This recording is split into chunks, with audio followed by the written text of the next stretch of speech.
ساکنان ناحیه ناصر خسرو در سمت استفاده با ثمر زمین و رویانیدن نامگوی زیادی محصولات کشاورزی تجربه خوب دارند، ولی قبلا بنابر سبب وزش زیاد شمال با بنیاد و استفاده گرمخانه ها چندان هوسمند نبودند. اکنون با نظرداشت طلبات و فراهم گردیدن شرایط لازمه این تجربه را نیز در ناحیه عملی میکنند. از جانب جمعیت دیار در دایره برنامه رشد دهات در جماعت دهات نوروز ناحیه در میدان 5 ساتیق گرمخانه دائم عمل کننده بنیاد کرده شد که در آن در مرحله اول کشت و آماده نمودن پرورده های پمیدور و بادرینگ و دیگر سبزوات بروقتی به راه مانده شده است. گرمخانه مذکور با اصول مخصوص بنیاد گردیده به شرایط باد و هوای ناحیه مساعد می باشد. یک 4-5 سال همین تحقیقات گذراندیم، یک اصول نو وای کردیم، بالاش اصول کردگی برای شمال. اساسی همین خراجات ها حساب گرمدهی میشد. برای همین بسیارتر پهن نمیشد. چون که بسیار هیزم میره، بسیار گاز استفاده میبرد. ما حاضر یک اصول شود مرد ترمس میداد میگه، من اخیر ترمس کتی وای کردگی بعد گرد اطراف همین تبلیس با جوکه کشیده، همین جوکه علفا کتی، علفی قاق شدگی، بعد خزان ریزا کتی پر کتی ارلش کرده، همین گر وای میکنین، آب میپاشین، ای خودشان وای میکنن، میپوسد بعد گرم میبرد. ایسو با همین گرمی اینجا قپیده میست.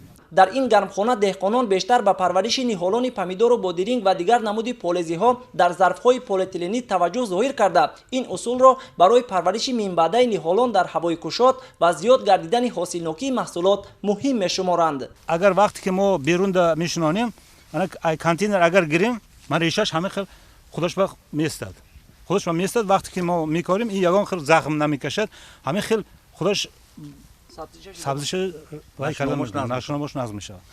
وقتی که من این خیلی اگر کوردگی باشه اینا گیریم کو تا این اگر تا کاریم این یک هفته با قفا میزنه، اما با یک هفته من این پیش وای میشه حاصلش زیاد میشه و پیدا میشود، بعد درآمدناکیش هم زیاد میشه. وابسته به طلبات و تجربه کردن اصولهای نوی کاری خواجگیداری در سال اول بنیاد گرمخانه دهقانان برابری به راه ماندن پرورش نهالان سبزوات گوناگون همزمان بیشتر از 1000 دانه بادام کاشته بودند که امروز نونهالان سبزیش خوب دارند و برای در آینده بنیاد نمودن باغ استفاده میگردند. باغی که پیوندی وای کنیم من خیلی ما پیشتر وای میکنیم، خیلی توکچه میکاریم، بعد اینا سال کلان شدن پس این توچه کلان دا میکنن، توچه کلان با همین خیلی توچه کلان دا کوردن میگیریم تا بیرون گرم شدن شه. بیرون که گرم شد اینا ما بیرون دا میکاریم، بیرون خودش با آمد اینا ما پیوند کرده آینده پیوندش و این پیتوم نگونجا بیرون دا میشه. در این گرمخانه دائم عمل کننده تامین نمناکی نهالان توسط اصول آبیاری قطرگین به راه مانده شده.